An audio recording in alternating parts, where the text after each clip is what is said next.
Não, mas vamos começar então. Vou apresentar mesmo o professor Fernando. Fernando, eu não vou te apresentar formalmente, assim, de currículo, mas vou deixar isso para você, né, sua formação, você falar um pouco.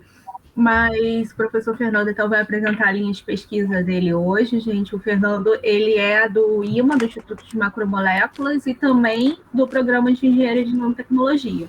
Muito obrigado, Ariane, muito obrigado, Leide, pelo convite. Quero começar dando as boas-vindas a todos vocês, novos alunos do Pente. Grande prazer estar aqui apresentando um pouco do meu trabalho para vocês. Como a Ariane já disse, fica difícil dissociar o meu perfil do IMA, mas saibam que eu tenho uma grande admiração, um grande carinho pelo Pente, que é um programa que de verdade pode fazer muita diferença para a ciência do nosso país. Então, dito isso, pessoal, vamos lá, deixa eu começar a mostrar alguma coisa para vocês aqui do que a gente faz. Bom, eu aproveitei uma outra apresentação, e é claro, né, a gente conhece essas belas paisagens aqui do Rio de Janeiro. A gente trabalha na Ilha do Fundão. O laboratório, que eu vou mostrar um pouco para vocês, fica no Instituto de Macromoléculas, mas é um espaço plural. Como eu gosto de dizer, nós recebemos pessoas que têm as mais diversas formações. Então, assim, tanto nível de formação quanto tipo de formação, isso é importante. A gente já teve, inclusive, C Júnior no laboratório, agora a gente não tem mais, mas tudo que vocês imaginarem, então, de gente em ensino médio, fazendo graduação, e está no laboratório fazendo iniciação científica, o mestrado, o doutorado, o pós-doc, amigos, curiosos e por aí vai.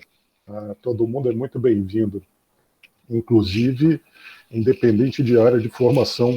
Eu gosto muito de contar que até gente da artes já frequentou o meu laboratório. No caso, a pessoa estava interessada em fazer um tecido especial lá para uma performance que ela ia fazer. Muito bem. Nesse contexto, então, eu coordeno um laboratório que chama Laboratório de Biopolímeros e Sensores. O que a gente quer fazer como objetivo de vida científica? A gente quer, primariamente, usar polímeros a serviço do meio ambiente e da qualidade de vida. Por que frisar o uso de polímeros? Gente, se vocês olharem ao redor de vocês, vocês vão perceber que tudo, ou 99% do que está à volta de vocês, é material polimérico. Modificado com algo, mas sim, tem uma base polimérica muito considerável. E tudo que a gente consegue viver hoje, o nosso modo de vida, mais especificamente falando, é extremamente baseado nesse tipo de material. Então, tudo que a gente faz, todas as facilidades que a gente tem hoje em dia, sim, estão intimamente relacionadas com o uso de materiais poliméricos. Mas, o que acontece? No meu caso, em particular, eu tenho uma pequena fixação por materiais de fontes renováveis. Então, a gente quer, no grupo, trabalhar com materiais que vêm de fontes renováveis. A gente quer transformar esses materiais de fontes renováveis em nanocompósitos, em macromoléculas, em qualquer tipo de novo sistema, tá, que possa ser usado nas mais diversas aplicações. Então, a gente sempre busca fazer a síntese né, de polímeros verdes, a gente quer fazer a modificação química desses materiais, a gente quer preparar nanocompósitos. E esses materiais, que todos têm, então, uma mesma base, né, eles saem desses recursos renováveis, eles são aplicáveis nas mais diversas áreas. E aí eu gosto muito de citar sensores, recuperação ambiental e liberação não mais de fármacos, liberação de ativos.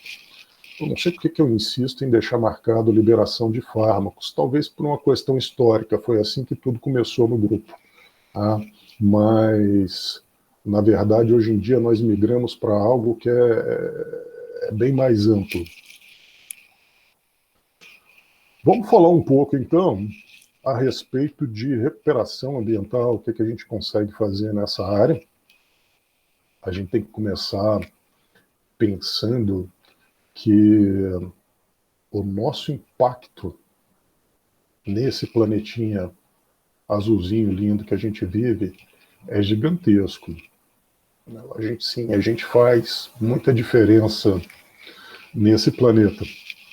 Então, nada mais natural do que a gente escolher algumas causas e tentar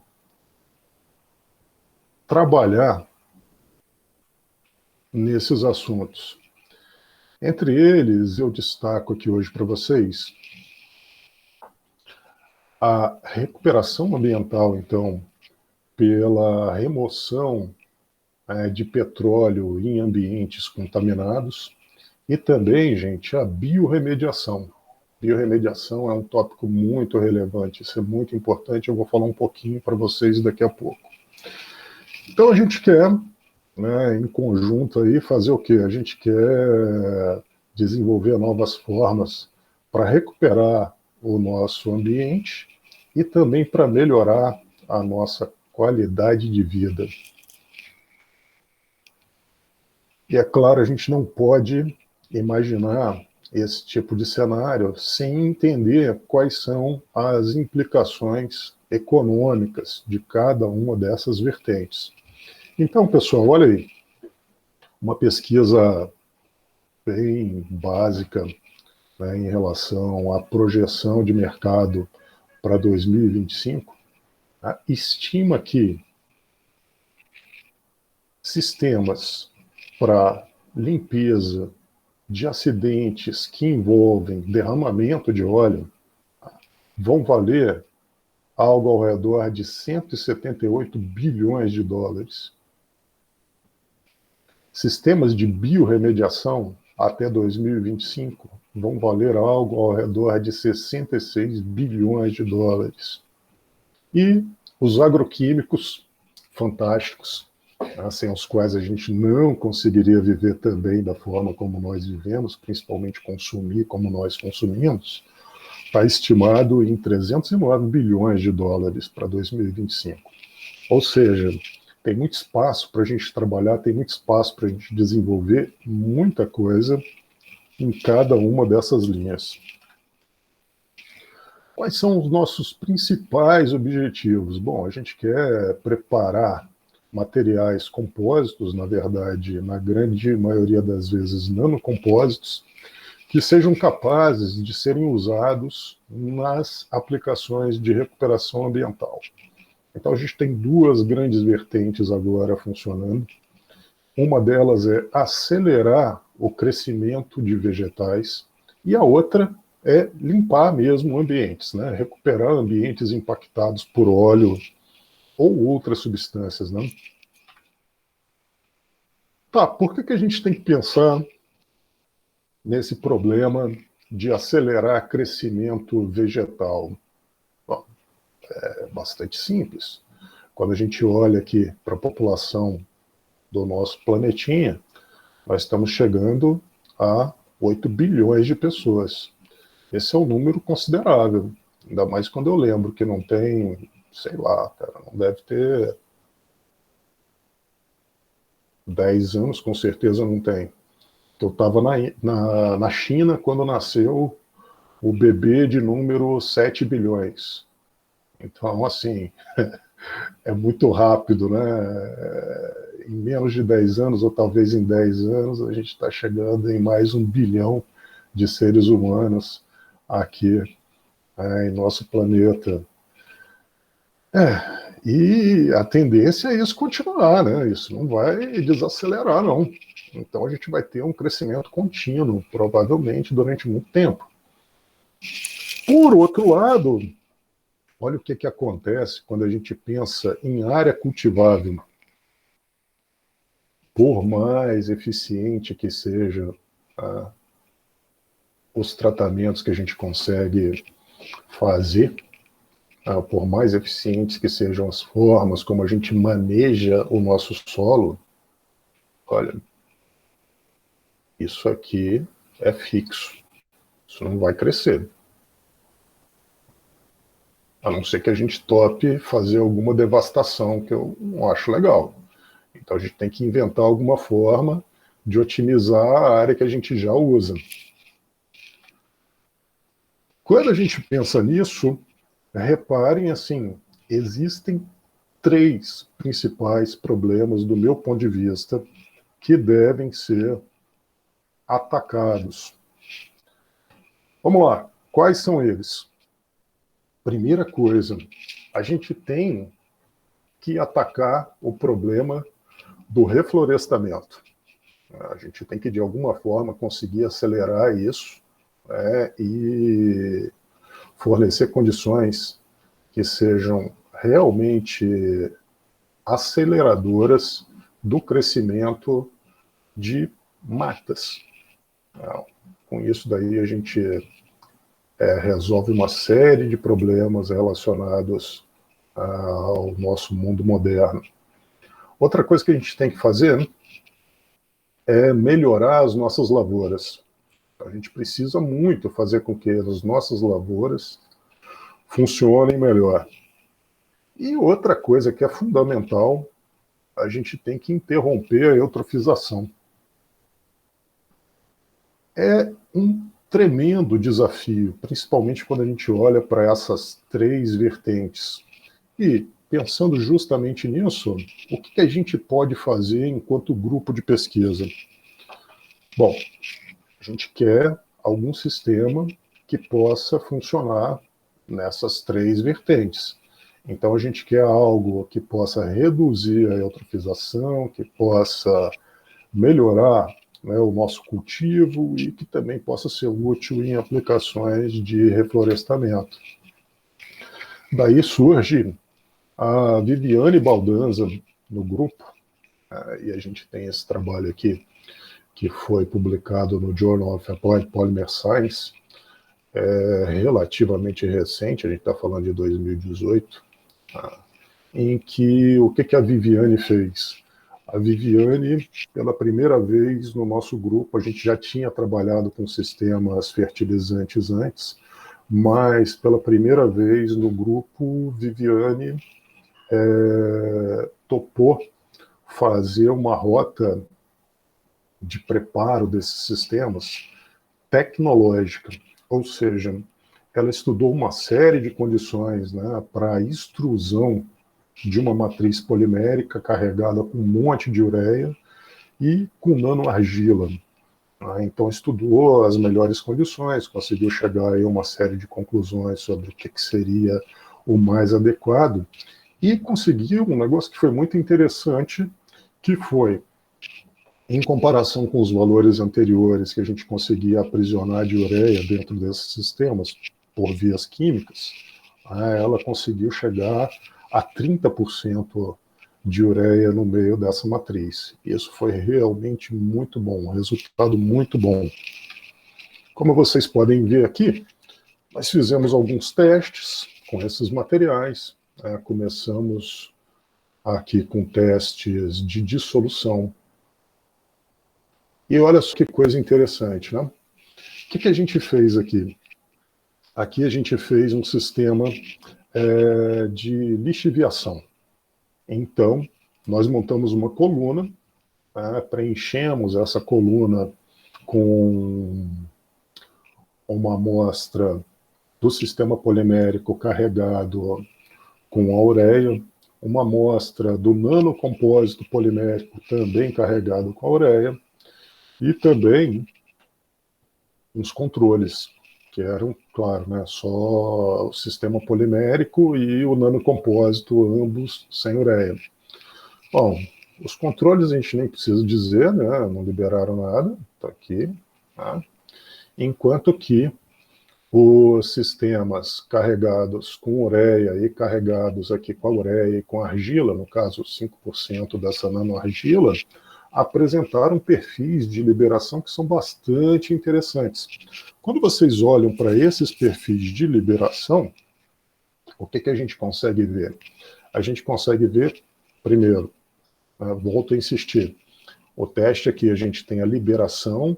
Essa liberação é um pouco diferente, porque não é uma liberação versus tempo, tá? É uma liberação versus volume de água. Então, pessoal, a gente consegue facinho, né, entrar aí nas nossas agências tipo IMET e descobrir o quanto que chove aqui no Rio de Janeiro.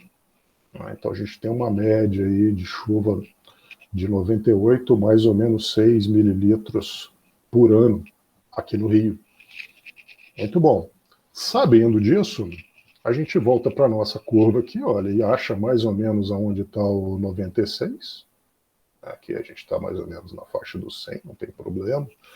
Mas repara o seguinte, independente do sistema que a gente está usando, olha, com a passagem de 100 mililitros de água, ou seja, o que equivaleria a um ano de chuva, só cerca de 10% da ureia desse sistema foi liberada.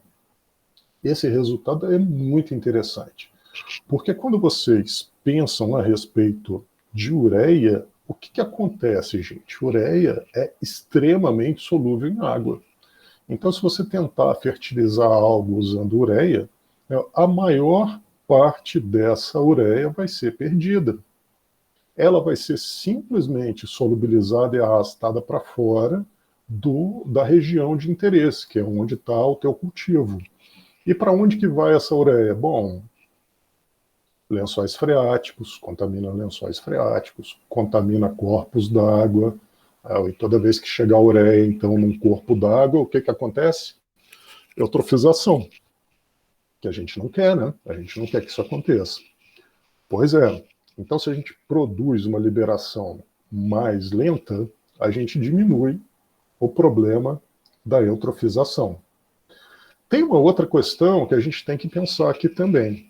Bom, se com o equivalente a um ano de chuva, né, nós fizemos a liberação de 10% mais ou menos, né, do ativo que estava aprisionado dentro desse sistema, isso quer dizer que esse sistema pode servir como um fertilizante por mais de um ano. E nós fizemos essa conta e chegamos à conclusão de que, principalmente no caso desse sistema nanocompósito, esse daqui, matriz polimérica, carregado, né, com 5% da nanoargila e 30% de ureia, nós chegamos à conclusão de que esse sistema pode ser útil para processos de fertilização por mais de 2 anos. Muito bom. Ainda não respondeu, né, a nossa terceira questão, né, que seria acelerar o crescimento vegetal. Bom, então aqui a gente tem esses testes, né, foram testes aleatórios para o crescimento, aleatorizados para o crescimento de alface. Por que alface? A gente poderia ter escolhido uma série de outros sistemas vegetais. O alface tem uma grande vantagem, que é ele cresce muito rápido. Então, o que a gente fez? Testamos alface por 45 dias. E após 45 dias, esse alface foi colhido e seco. Aí, olha só que coisa interessante.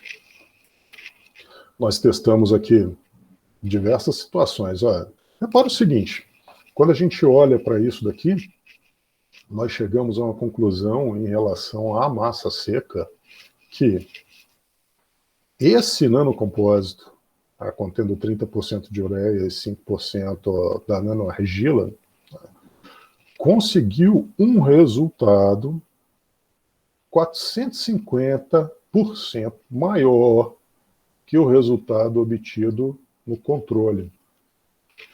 E, olha que interessante, em comparação com a ureia, o resultado foi 30% maior.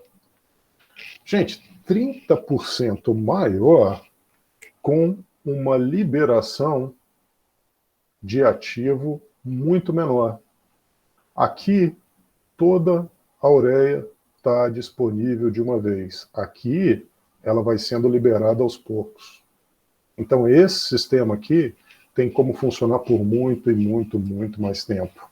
Ou seja, você também diminui a frequência, né, de adubação desses terrenos, o que com certeza impacta no preço final, desses alimentos.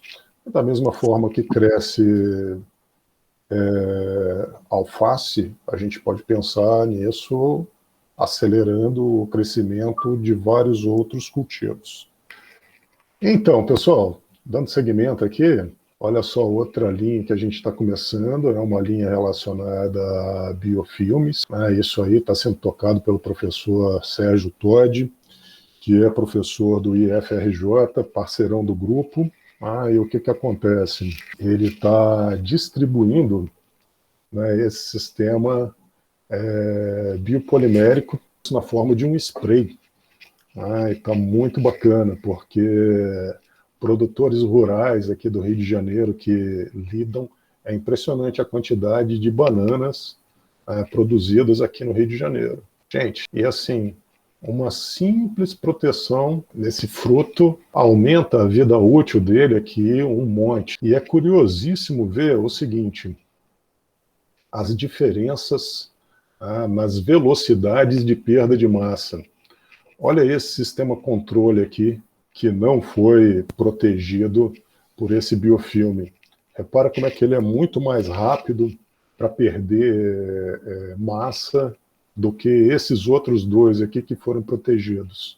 E agora a gente está começando uma nova vertente que, além do biofilme, a gente vai fazer, na verdade, um sistema nanocompósito. Nós vamos usar nanopartículas de prata. E aí, com certeza, a gente vai melhorar bastante o desempenho desses vegetais, de prateleira desses vegetais. Quando a gente para pensar nisso, a gente tem que lembrar que, sim, tem muita gente que passa fome no nosso país, e isso é uma coisa meio absurda com tanta terra que a gente tem, mas muito do que a gente produz é perdido em transporte, armazenamento indevido, e às vezes o tempo mesmo, né, o tempo que demora para chegar até o consumidor. Então, cada ferramenta dessa que funcione de uma forma eficiente e barata, poxa, mas colocar nanopartícula de prata é barato? Sim, é barato. Não, você só precisa saber fazer. Ou de quem comprar, tudo bem. Mas o biofilme em si, tranquilo, né, as nanopartículas também. Eu tenho certeza que em breve a gente vai ter uma contribuição bem legal aí para apresentar para vocês com esse toque do nano, né, que certamente vai diferenciar o assunto. Mudando geral de assunto, vamos falar um pouco a respeito de sistemas de recuperação ambiental que buscam, na verdade, remover óleo de ambientes impactados. Por que a gente tem que pensar sobre isso? Bom, acho que o número já diz, né? Quando a gente pensa em consumo global de petróleo, a gente está falando de 80 milhões de barris por dia. Isso é petróleo pra caramba e a maior parte, 60%, é transportado por rotas marítimas. Na maior parte do tempo, tudo vai muito bem. Mas, de vez em quando, acontece umas coisas dessa aí, ó. E aí, gente, o negócio é simplesmente terrível. É terrível porque toda vez que você tem um acidente, né, que envolve o derramamento de muito petróleo, poxa, nós vamos enfrentar impactos severos na fauna, na flora e na economia. Imagina quem vive de turismo, imagina quem vive de pesca. A atividade simplesmente para. E, cara, não tem como insistir. Ah, mesmo que seja como no caso desse último acidente, né, que nós todos vimos aí, esse que não tem pai, que foi o acidente aí na costa nordeste do nosso país, que dizem que é um dos maiores, se não o maior acidente ambiental, né, de derramamento de óleo aqui no Brasil. Reparem que os desafios são terríveis, porque no final das contas, esse óleo é um óleo pesado, ele vem por baixo da linha d'água. Então, tudo que a gente pensa durante muitos anos para fazer, né, o combate a esse tipo de cenário, tem que ser repensado. Isso é muito bom na nossa atividade, eu gosto muito disso, porque no final das contas a gente tem que sempre estar antenado com o que está acontecendo e tentar, né, fazer alguma diferença. Então, na maior parte das vezes, a gente quer fazer diferença preparando nanocompósitos magnetizáveis que sejam capazes de sorver petróleo. Nós já trabalhamos com várias matrizes diferentes aí, olha. Já usamos óleo de mamona, já usamos líquido da castanha do caju. E, mais recentemente, nós estamos muito interessados em matrizes poliméricas inorgânicas. A gente está muito interessado nos geopolímeros. Repara que geopolímero, em particular, trouxe um resultado de sorção que foi bastante inesperado, né, para o nosso grupo. Quando a gente começou, a gente estava lá na faixa de 8, 12 gramas, né, de petróleo por grama do sorvedor. Depois a gente conseguiu brincar com similaridade química e provamos que a gente consegue melhorar o desempenho. Olha aí, chegamos à casa dos 20 e de repente a gente começa a trabalhar com essas matrizes geopoliméricas e ultrapassamos os 67 gramas de petróleo por grama do sorvedor. Isso daí foi realmente um resultado surpreendente, que tem muito a ver com a nossa capacidade de engenheirar esse material. Essas matrizes geopoliméricas, elas podem ser surpreendentemente porosas, e isso ajuda muito nesse processo de sorção. Conseguem ser tão porosas que, como vocês estão vendo aqui, isso não foi o momento em que o bloco do geopolímero foi jogado na água, não, isso aqui é um bloco de geopolímero flutuando na água, né, de tão poroso que esse material pode ser. E aí, felicidade, né? A gente vai, faz isso, fica super contente, né? Estamos tirando um monte de petróleo, né, da água, e de repente vem um acidente aí nessa costa nordeste que, poxa, o óleo vem por baixo da água. Putz, mudou toda a nossa perspectiva. Porque se o nosso sistema sorvedor, né, que foi projetado para ser leve, está na superfície da água, como é que ele vai chegar, né, ao óleo que está rolando lá pelo fundo, pela areia? Bom, então a gente teve que reformular esses sistemas. Agora a gente está trabalhando num projeto muito legal aí, em parceria com a Marinha, que é multi frentes esse projeto. Os caras vão desde a questão do impacto econômico, né, nas populações afetadas aí por isso, passando pela remoção do petróleo, chegando em disseminação de conhecimento por meio de propaganda. Então, é é um grupo gigantesco, né? Nesse grupo, a gente está responsável pela parte do preparo desses sorvedores e, no caso, sorvedores mais densos do que a água, ainda assim porosos. Então, a gente está nessa batalha e não é muito complicado, não, porque a gente resolveu esse problema aumentando densidade e usando nanopartículas de novo, o que dá uma série de vantagens para a gente, inclusive na hora, né, da recuperação desses materiais. Tem uma coisa muito legal que acontece com nanopartículas magnetizáveis.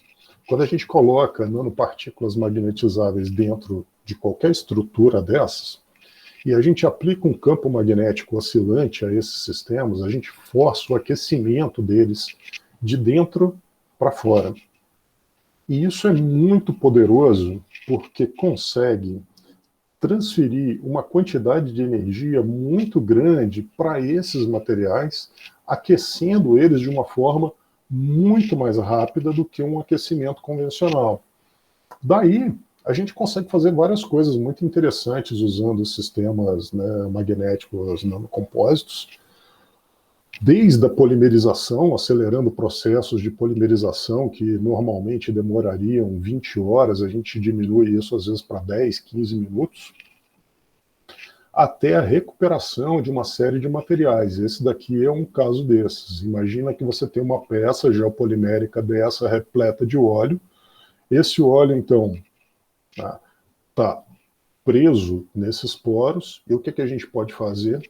A gente pode simplesmente pegar essa peça, passar essa peça por um indutor, aquecer ela em um tempo curtíssimo, a ponto desse óleo ficar mais fluido e sair desses poros aonde ele estava preso. Essa é uma ideia muito legal que a gente tem desenvolvido e parece que vai ter um futuro bacana, já que funciona, a gente ainda não desistiu dela, queremos fazer mais. No final, como é que funciona essa ideia de tirar petróleo da água? Bom, a coisa é mais ou menos um conjunto de atividades, né?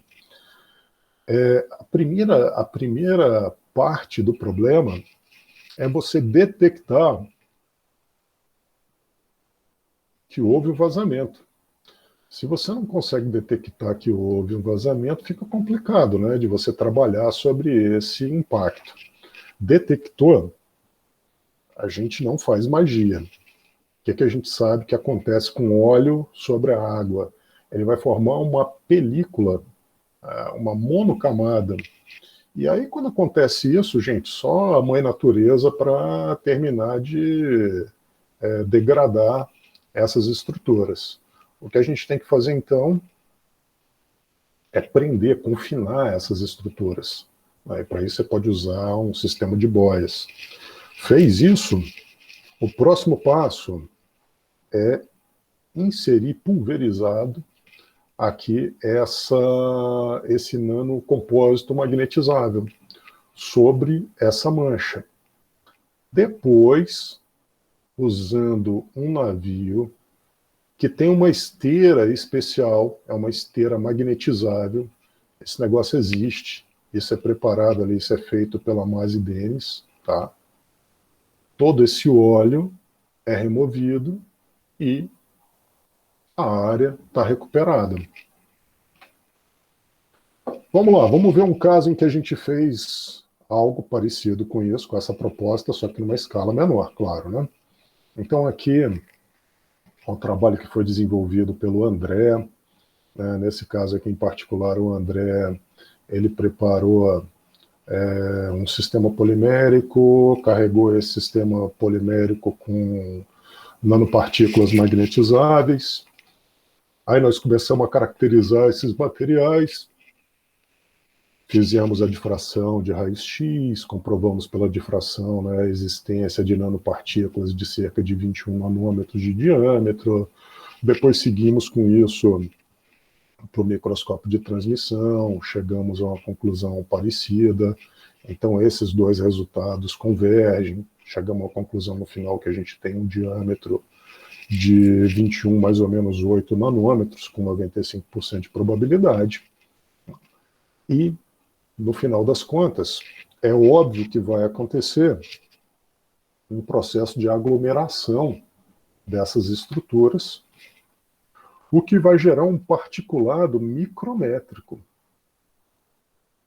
É um nanocompósito, tá? É um nanocompósito que está agregado, formando um particulado micrométrico de 22, mais ou menos 3 micrômetros. Esse particulado micrométrico vai para os testes de remoção de óleo. Então aqui a gente tem dois conjuntos, olha esse primeiro conjunto aqui, é um teste de remoção usando um ímã, a água, aqui nesse becker, e aqui a manchinha de óleo. Repare então que nós aproximamos esse ímã do óleo, né? Levantamos o ímã e o que acontece? O óleo vaza todo, de novo, para a água. Claro, não tem nada segurando ele ali. Perfeito. Aí olha esse segundo conjunto. De novo aqui a gente tem a água, o óleo disperso sobre a água. Na sequência, olha aqui, ó, nesse cantinho aqui, nós temos o nosso material nanocompósito particulado, que é disperso sobre essa mancha de óleo.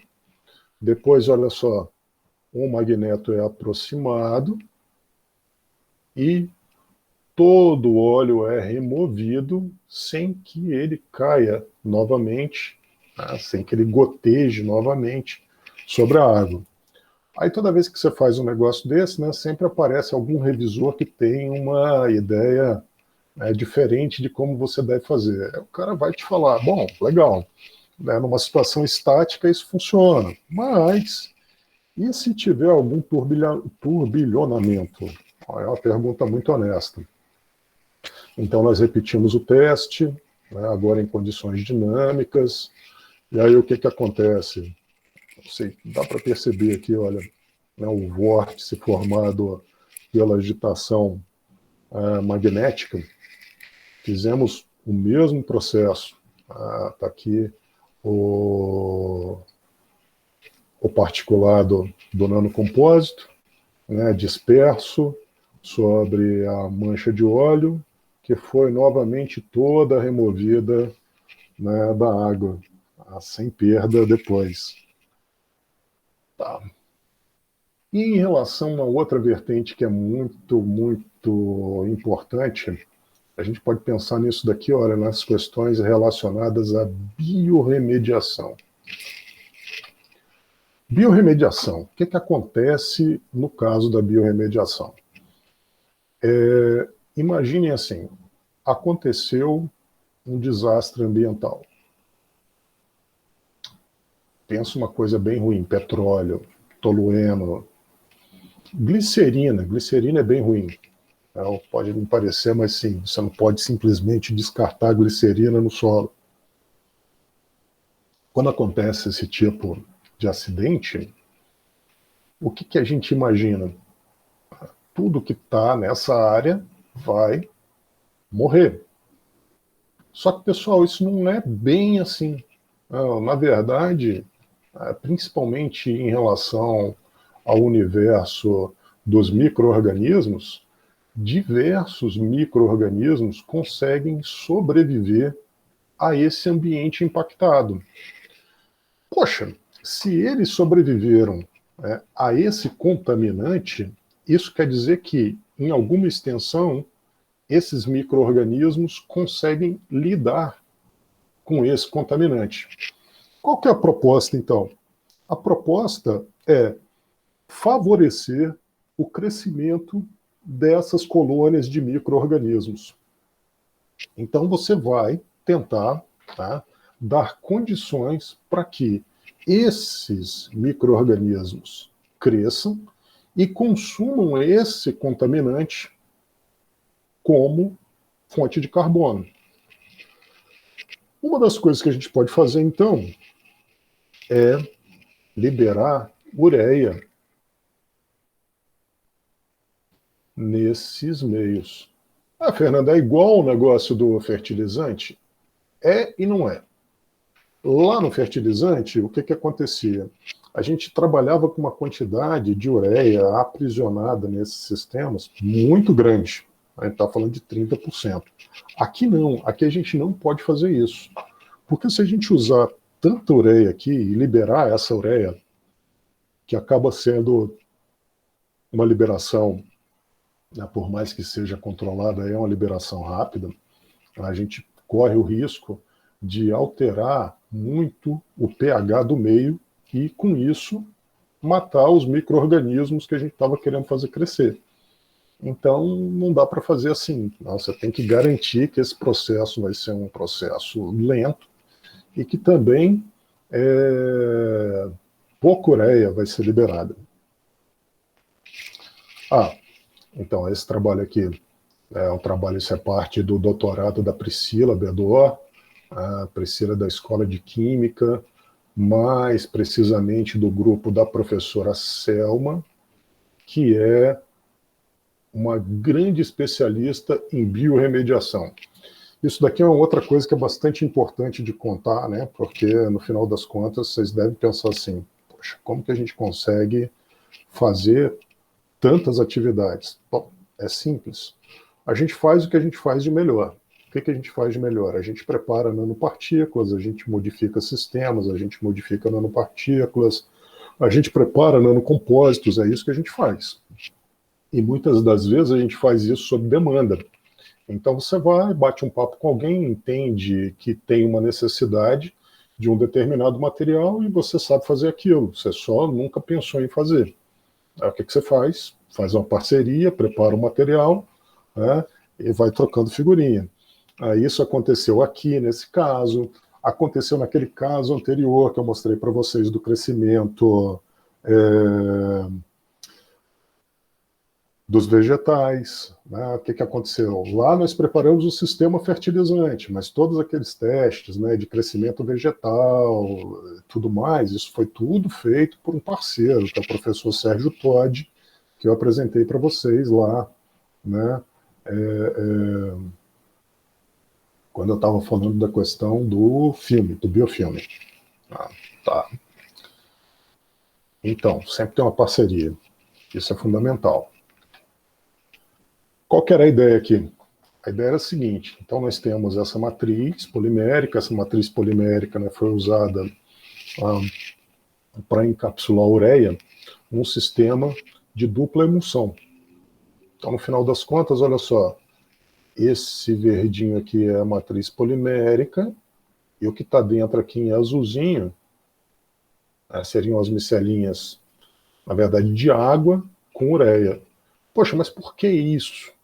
Porque no final, isso daqui, ó, água mais ureia, é a forma da gente garantir uma baixa concentração de ureia nesse material aqui do final. Lembra do problema que eu estava falando com vocês, de ter muita ureia, mudar o pH, né, e destruir esses micro-organismos? Então, a gente não quer que isso aconteça. Ok, aqui embaixo nós temos, então, as microscopias eletrônicas desses materiais preparados, né, via dupla emulsão. Aqui são os materiais são as microesferas sem a ureia, e aqui as microesferas carregadas com ureia. O que é legal de ver nessa segunda micrografia? Ureia é um material extremamente cristalino. Então, se você tem muita ureia, não tem jeito. Então, você vai ver cristais de ureia na superfície dessas esferas. E a gente não vê nenhum cristal de ureia aqui nessa superfície. Sinal de que essa ureia está toda encapsulada por essas micropartículas. E isso é muito bom, isso facilita muito o nosso trabalho. Aqui, então, a gente tem mais alguns resultados. O primeiro, que está à esquerda, é um resultado que mostra um perfil de dissolução. Repara que aqui a gente já está num perfil de dissolução que é clássico, né? A gente tem ureia liberada, né, na ordenada, e na abscissa a gente tem tempo o tempo em horas. Perfeito. O que acontece aqui? Olha só.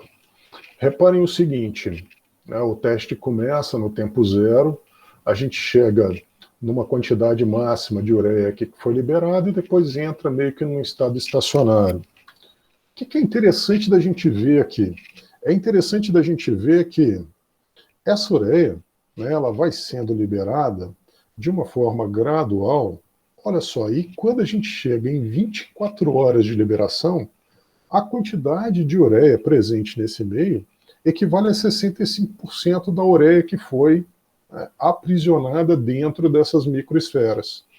Aí vocês vão pensar, poxa, 65% em 24 horas, aí isso é muito. Não, isso não é muito. Isso não é muito, principalmente se você pensar na ureia, que qualquer quantidade da ureia que você colocasse aqui, ureia livre que você colocasse aqui, estaria imediatamente dissolvida. E não é isso que a gente quer. A gente quer que isso aconteça de uma forma lenta para evitar impactos ao meio. Tá bom? E o que a gente consegue de resultado em relação ao crescimento desses micro-organismos? Quando a gente olha aqui para a direita, repara, esses testes foram feitos usando pseudomonas aeruginosas e a gente tem 3 curvas. A em preto é o controle positivo, ou seja, ureia solta lá no meio. A em vermelho é o controle negativo e em azul o sistema, as micropartículas para liberação de ureia. Tá bom. Se vocês observarem esse gráfico aqui, com em vermelho, repara, não tem variação da quantidade de proteína referente ao crescimento desse micro-organismo. Quando a gente olha a ureia pura, olha o que acontece aqui. A gente vai ver que esse sistema, ele na verdade cresce bastante nas primeiras 24 horas. E depois todos os resultados são estatisticamente iguais.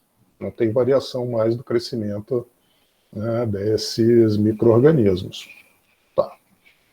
Por sua vez, o sistema aqui preparado, o sistema polimérico preparado para a liberação lenta da ureia, o que acontece? Durante as primeiras 24 horas, a gente não tem crescimento de micro-organismos, não tem um crescimento acentuado. Mas depois das 24 horas, a gente percebe um crescimento linear. Repara que isso aí tudo é feito com glicose, tá? Então, o que acontece? É um meio ideal para que esses micro-organismos cresçam. Imagina isso no meio de um contaminante. Qual vai ser a vantagem desse sistema aqui de liberação lenta? A vantagem é que ureia é liberada de forma bem mais lenta e isso dá tempo para que os micro-organismos mais resistentes permaneçam mais tempo no sistema. E à medida que esses micro-organismos mais resistentes permanecem mais tempo no sistema, eles podem ter uma vantagem e conseguir, então, se reproduzir numa quantidade maior do que aqueles primeiros, que foram os mais ávidos, mas que de verdade talvez não sejam os mais resistentes. Então, esse tipo de resultado aqui é muito interessante e muito inspirador. E, acho que por último agora, vamos falar da nanomedicina. Então, vamos lá, vamos pensar em nanocompósitos para a área biomédica. Quais são os nossos objetivos aqui? Aqui a gente quer preparar materiais compósitos que sejam úteis em aplicações médicas, incluindo aí a hipertermia e a hipertermia magnética, além de sistemas de liberação de fármacos. Então, quando a gente pensa em sistemas de liberação de fármacos, a gente está majoritariamente pensando em tratamento de câncer, né? Algumas doenças negligenciadas que a gente já trabalhou e estamos voltando a trabalhar agora, como, por exemplo, tuberculose.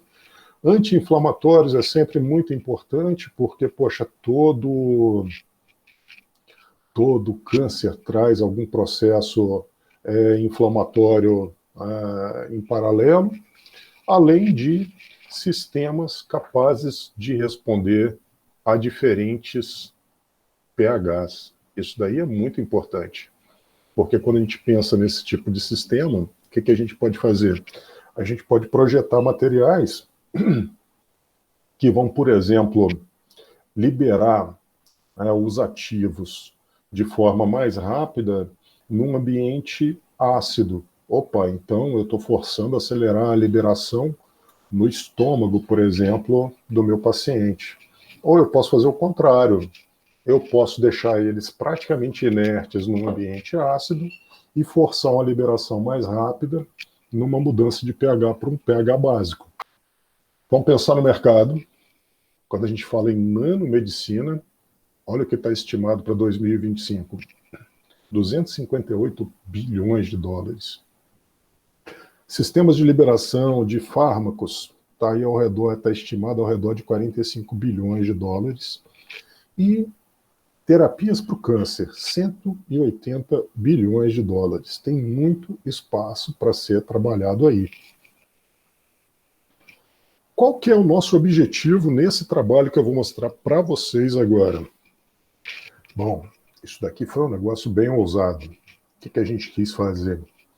A gente quis preparar materiais compósitos úteis para o tratamento do câncer de cabeça e pescoço. Essa é uma situação muito ruim, muito debilitante, né, em que, além do problema do câncer, a pessoa que sofre, né, esse tipo de problema tem deformações que são muito severas. Então, tudo que a gente pode fazer, tudo que a gente puder fazer para acelerar e melhorar esse tratamento é algo muito, muito valioso. E é muito bacana perceber que várias dessas demandas vêm da formação das pessoas. Por exemplo, a Nathalie, que propôs esse tema, fez o doutorado dela comigo, ela é odontóloga, então ela tem interesse nesse tipo de assunto. Qual que foi a proposta dela?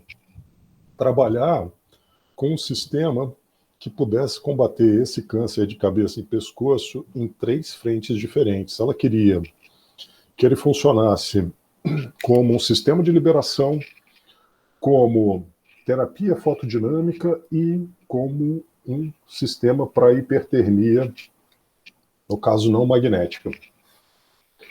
Daí tem esse artigo aqui, saidinho do forno, quer dizer, ainda está no forno, né? Isso aí é a versão prévia dele.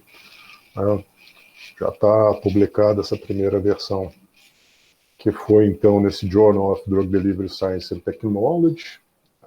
Esse é um dos artigos do doutorado da Nathalie. Nesse caso em particular, ela estava interessada em preparar um sistema macromolecular anfipático, tá?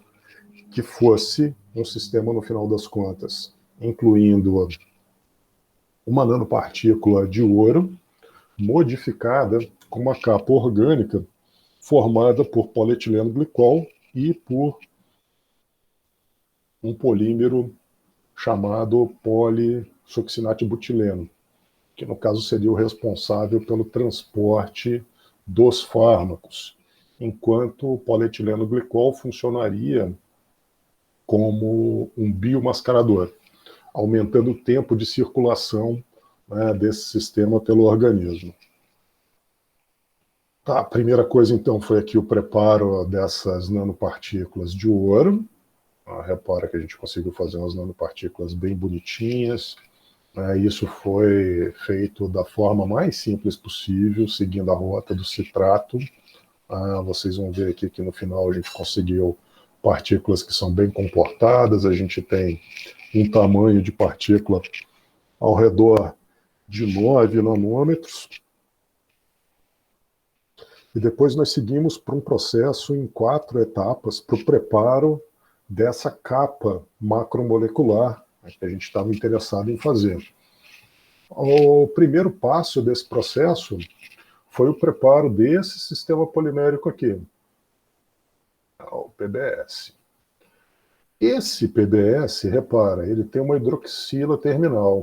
Então, nós forçamos a reação entre essa hidroxila e esse grupo isocianato aqui, de uma molécula de tolueno de isocianato. Quando acontece essa reação, olha que coisa linda. Nós formamos aqui, olha, uma ligação uretano e ficamos com um isocianato livre. E assim seguimos para a terceira etapa. Repara só, quer pegar essa estrutura aqui que a gente já tinha preparado, que tem esse isocianato livre, e forçar a reação desse isocianato com uma amina terminal. Quando acontece, então, essa reação aqui, nós formamos uma ligação ureica. Agora nós temos uma porção oleofílica e uma outra porção hidrofílica nesse material, com um tiol terminal. Aí o que a gente faz com esse tiol? Bom, agora a gente pega as nanopartículas de ouro, tá, e força a ligação desse tiol com essas nanopartículas. Aí a gente passa a ter um sistema que é algo parecido com o sistema núcleo-casca, onde o núcleo é constituído por ouro e a casca é esse sistema polimérico, tá, que reúne essas características, tá, de hidrofilicidade e hidrofobicidade. Esses são os sistemas anfipáticos que a gente está preparando. Aqui nós temos alguns resultados de microscopia eletrônica de varredura. Repara aqui que a gente tem, como sempre, né, a aglomeração desses sistemas depois que a gente faz essa modificação orgânica. Ainda assim, a gente conseguiu, né, um tamanho relativamente pequeno. Repara que a gente tem 92 nanômetros, 40 nanômetros, 11 nanômetros, e por aí vai, e algumas porções maiores. Mas isso aqui é algo que é muito comum e é bastante interessante porque a gente consegue reverter, a gente pode ressuspender. Isso aqui é um sólido, tá? Então você teve que passar esse sistema, né, por um processo de liofilização, você transformou então isso num sólido, leva esse sólido para análise. Ele vai aglomerar, não tem jeito.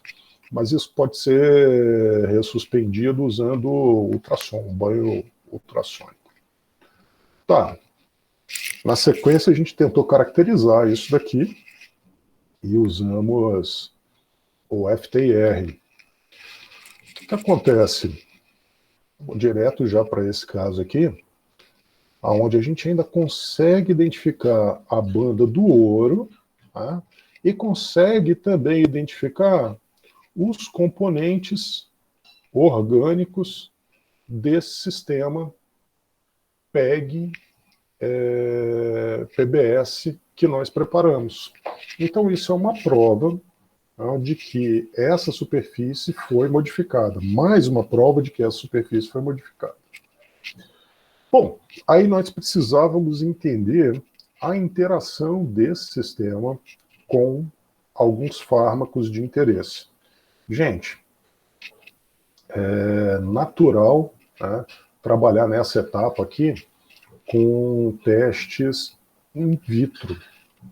Só que, no processo de final de doutorado da Nathalie, ela estava no Canadá, do Canadá ela teve que ir para os Estados Unidos para conseguir terminar alguns testes que ela estava fazendo, foi bastante complicado.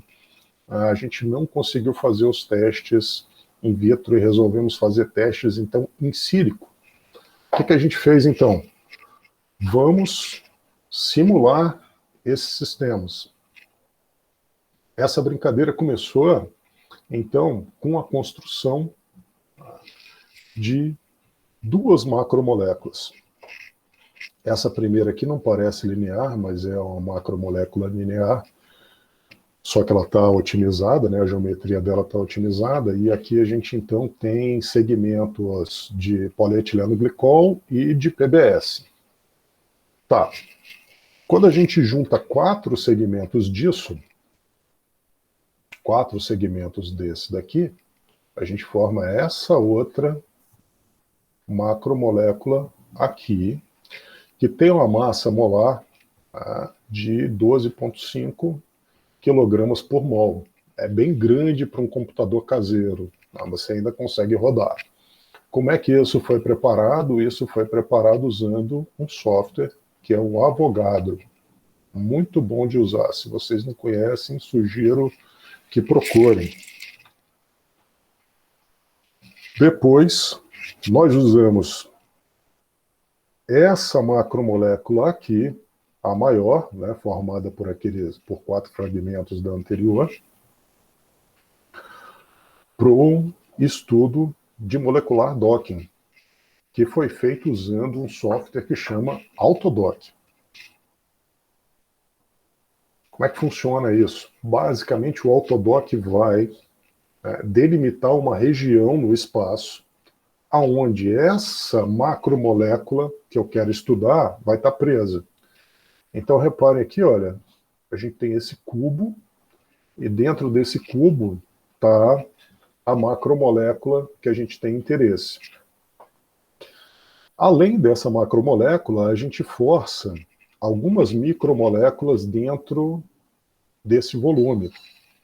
No caso em particular, 2 foram testadas.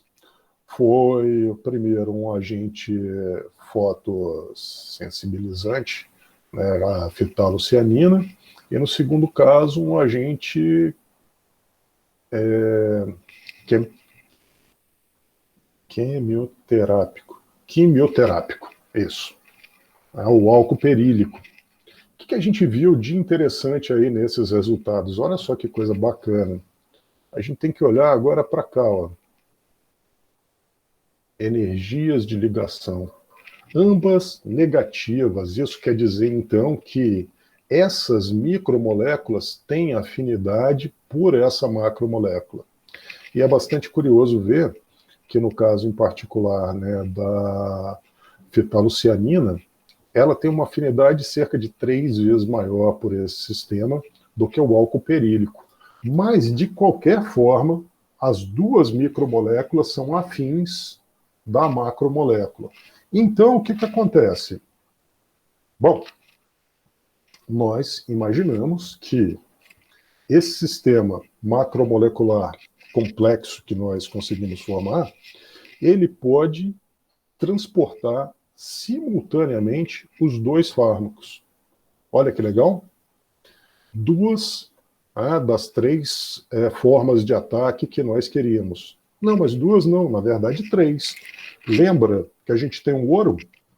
Então a gente tem aquelas nanopartículas de ouro, né, nas quais essa fase orgânica está presa, né, e essas nanopartículas de ouro, sim, funcionam como um sistema para hipertermia. Então, nós acreditamos que unindo essas 3 vertentes de tratamento, né, o quimioterápico, o agente fotossensibilizante e a hipertermia, a gente pode melhorar a qualidade de vida, né, dos pacientes acometidos por esse tipo de câncer. E aqui, como pontos que eu acho que são relevantes da gente sempre lembrar, olha só, quando a gente pensa em materiais nanocompósitos, né, poxa, a gente tem que sempre lembrar da relevância do nano, que são pequenas, mas pequenas mudanças mesmo em estrutura ou formulação, que vão gerar assim, propriedades químicas e físicas que são espetaculares. A gente tem que buscar isso e tem que tentar entender quais são os mecanismos que estão envolvidos aí para que nós consigamos atingir os objetivos que a gente quer para aquele material em particular. Mas, então, aqui a gente pode com isso, né, com essas modificações de propriedades e tudo mais, a gente pode sonhar com muitas coisas legais, né, imaginando que a gente vai ter uma série de materiais que podem levar assim, a melhorias fantásticas, né, de qualidade de vida, e isso é muito, muito relevante. Fora a questão das oportunidades de negócios. Vocês têm que estar sempre de olho nisso daí. Reparem que cada vez mais vocês vão ser cobrados para agirem como empreendedores. E eu gosto sempre de lembrar disso, né? Pessoal, isso que a gente faz, cara, isso é impossível de ser feito sozinho. Isso só acontece porque esse ramo de atividades, tudo que envolve nano, tudo que envolve modificação de materiais, tal, isso é extremamente multidisciplinar. Daí, se você não consegue construir algumas parcerias sólidas, a gente que de verdade esteja interessada em trabalhar com você, em te ajudar e ser ajudado por você, você não consegue avançar. Então, isso daí é rede de contatos de verdade. Na rede de contato eu tenho um e-mail do cara, eu nunca troquei uma ideia com ele, não, não é assim. Tá? É fundamental para que a gente possa desenvolver com sucesso cada um desses aspectos aí, desses pequenos aspectos que eu mostrei para vocês.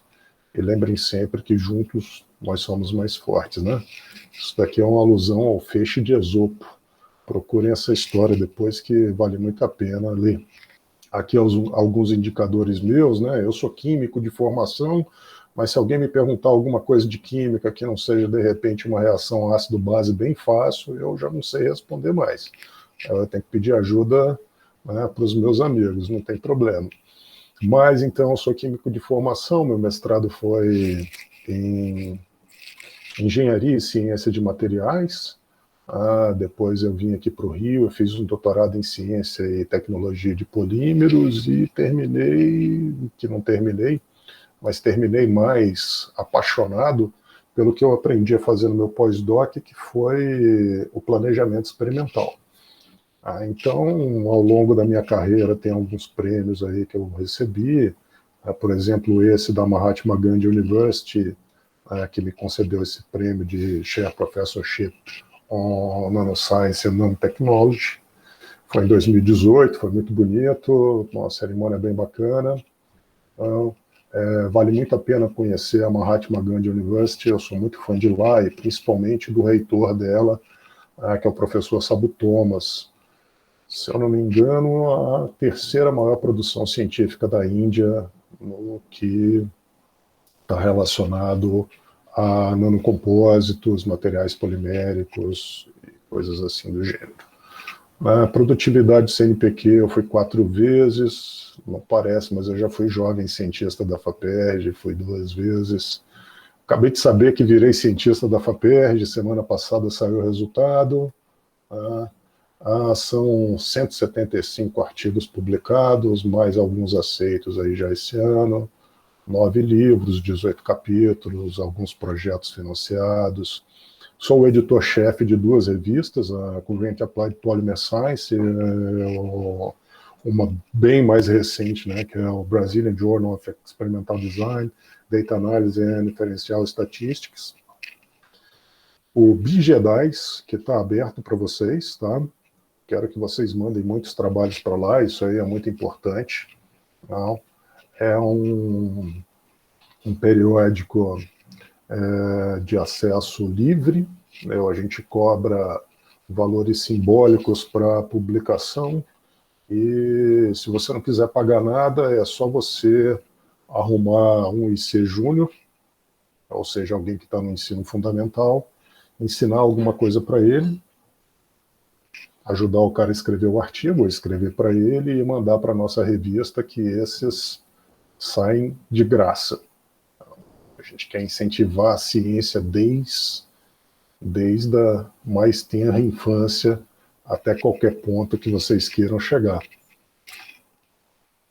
Tá, em relação a orientações, né, a gente tem algumas orientações aí ao longo da carreira, pós-doc são 6, né, que foram concluídos, 3 doutorados, 28 mestrados, TCC, alguns IC, já são mais de 128, fora os estagiários. Eu gosto muito de IC.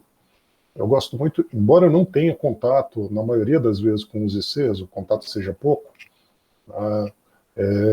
Eu gosto muito de trabalhar com eles, porque eu lembro do começo da minha carreira e de como é que foi difícil conseguir uma iniciação científica.